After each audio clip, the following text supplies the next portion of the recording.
I have a couple of first world problems. To start with, the pockets in my favorite house pants, they are always ripping out. I've tried mending them, but those always end up ripping out too.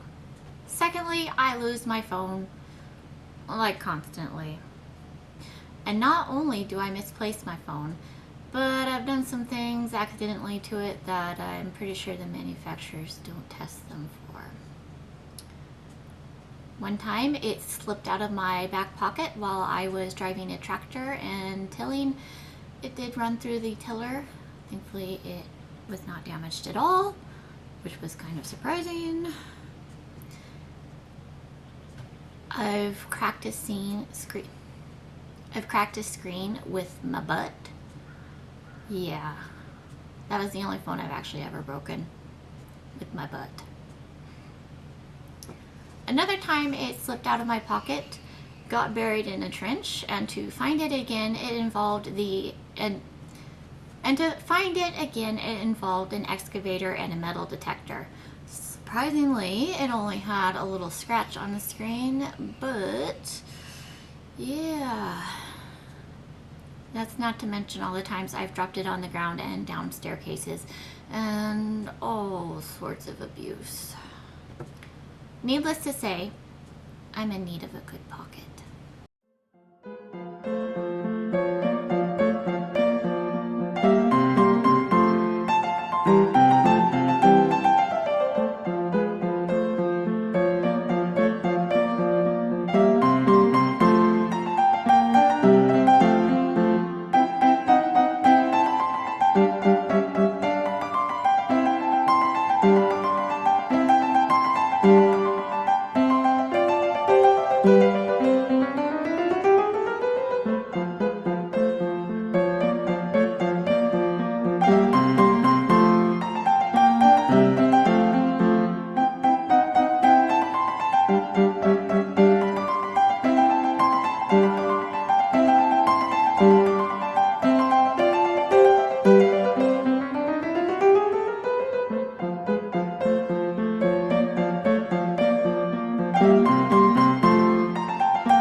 I'd planned on this pocket taking about 2 days. It's definitely going to take longer than that.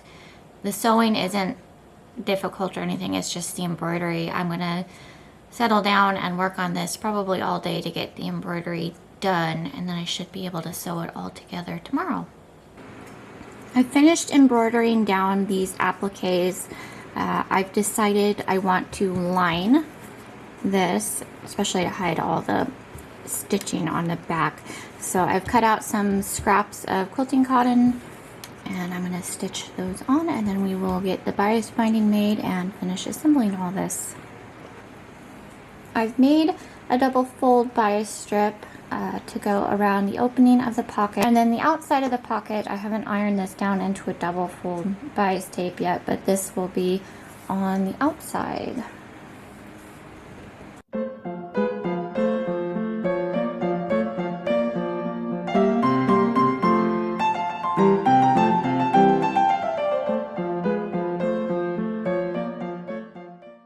The front sides were put together and a seam was sewn about 1/8 inch from the edge.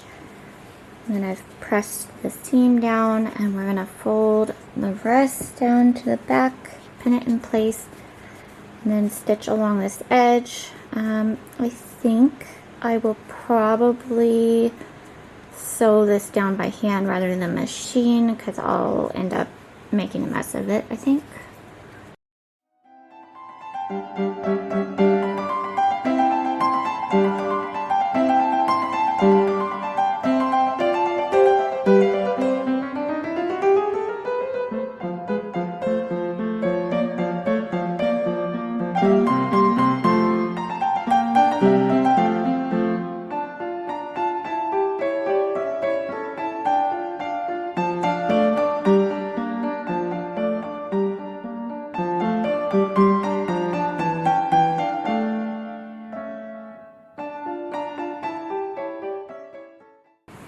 Now we're putting together the two layers of the pocket. They'll be bound on the edge. I'm going to do a single fold bias binding with this scrap here instead of the double fold. So this will get stitched down fairly close to the fold, turned over, pressed. I'll lose part of this underneath it, and then understitched on the back. Originally I understitched this binding. It didn't turn out how I liked, so I ripped it out and hand felled it down. That turned out much better. Now, to attach it, there were a lot of different attachments for Swedish pockets. I'm just going to go with the simplest, which is a ribbon, one short end, and then the other one long enough to go down to the waist, around the waist and hang down. I'm just going to hand sew this on really quick.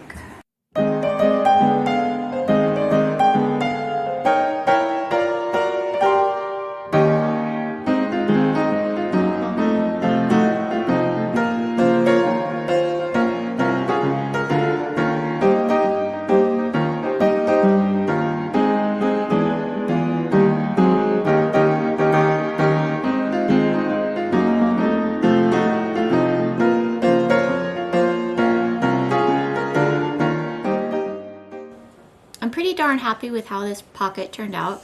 It's both sturdy and colorful. It does the job I needed to do, which soothes my practical soul. At some point, I intend on swapping out this ribbon with some hand woven tape. I have no idea when that's gonna happen. So yeah, for now it's gonna stay the ribbon tie. I'm not entirely happy with the embroidery on the applique turned out. If I had more time, I would probably do a better job. And I also would probably use wool, which is more traditional and doesn't fray so much as the quilting cotton does.